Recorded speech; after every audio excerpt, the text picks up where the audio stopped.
যে খবরে আমরা নজর রাখবো, আন্দোলনের নামে সাংবাদিক নিগ্রহ। বিধানসভা চত্বরে এই ঘটনারই প্রতিবাদ বিজেপি বিধায়কদের। গতকাল যেভাবে ধুন্ধুমার হয়েছিল ধর্মতলায়, মিডিয়াকে টার্গেট করে আক্রমণ করা হয়, ধর্মতলায় আন্দোলনকারীদের একাংশের তাণ্ডব, এরই প্রতিবাদে বিজেপি বিধায়কদের বিক্ষোভ।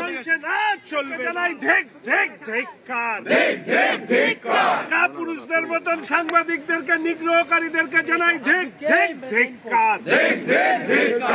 পুরুষের মতন সাংবাদিকদেরকে নিগ্রহকারীদেরকে জানাই ধিক্কার। বন্দে বন্দে ভারত মাতা। সরাসরি কথা বলবো ভেঙ্কটেশ্বর লাহিড়ী, আমাদের প্রতিনিধি রয়েছেন। ভেঙ্কটেশ্বর, সাংবাদিক নিগ্রহের প্রতিবাদে বিজেপি বিধায়কদের এই কর্মসূচি, এই সলিডারিটি নিঃসন্দেহে গুরুত্বপূর্ণ।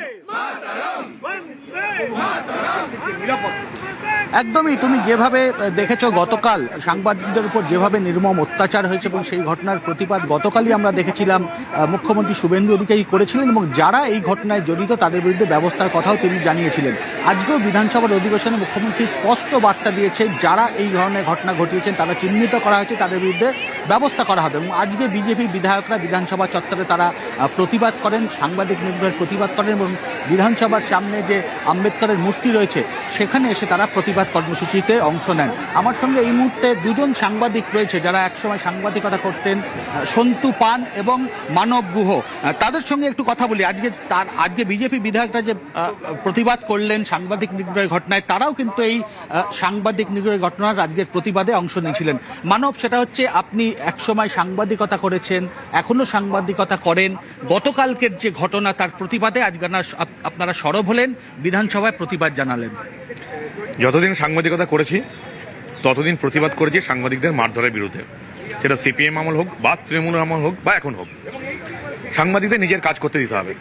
যদি মনে হয় সে সাংবাদিক ঠিকঠাক খবর করেনি বা ভুল খবর করেছে বা ফেক নিউজ করেছে, তার বিরুদ্ধে আইনত ব্যবস্থা নেওয়া যাবে, তুমি আইনের দ্বারস্থ হবে। কিন্তু কোনো রকমেই কোনো সাংবাদিক ক্যামেরাম্যানকে মারধর করা যাবে না। গতকালকে যে ঘটনা দেখলাম অত্যন্ত লজ্জার ঘটনা। আমি নিজে সাংবাদিক ছিলাম, এখনও আছি। অত্যন্ত লজ্জার ঘটনা, তীব্র নিন্দা করছি। সবচেয়ে বড় যেটা আজকে আমাদের সাংবাদিক বন্ধুরা আমাকে ভিডিও দেখালো, যে আমাদের একজন ক্যামেরাম্যান মার খাচ্ছে আর সেখানে সিপিএম এর একজন সিনিয়র লিডার দাঁত বার করে হাসতে হাসতে বেরিয়ে যাচ্ছে। অত্যন্ত নিন্দা জানাচ্ছি সিপিএম এর এই সিনিয়র লিডারকে, অত্যন্ত নিন্দা জানাচ্ছি। আপনি জঘন্য কাজ করেছেন, উস্কানি দিয়েছেন, আমার ক্যামেরাম্যানকে মার খাচ্ছে ওখানে দেখার পরও আপনি দাঁত বার করে হাসতে হাসতে যাচ্ছেন। আচ্ছা, ক্যামেরাম্যান অন্য যে কোনো চ্যানেল হতে পারে, আমি যদি নেতা হই আমি কি করবো? তাকে তো বাধা দেবো, কারণ তোমার দলের লোকেরা এখানে আন্দোলন করছে, তোমার তো ক্যামেরাম্যানকে মারছে, তোমার সামনে মারছে, তুমি তো বাধা দেবে। বাধা না দিয়ে ওই সিপিএম এর সিনিয়র লিডার হাসতে হাসতে বেরিয়ে যাচ্ছে, অত্যন্ত জঘন্য কাজ। আমি চরম নিন্দা লাগাচ্ছি। ছি ছি ছি ছি, সিপিএম এর সিনিয়র লিডার এই কাজটা করতে পারে? সবচেয়ে বড় কথা, এটা ইনস্টিগেট করা হয়েছে। আগেই বললাম, শুক্রবার নামাজের পর কেন দিনটাকে বাঁচা হলো?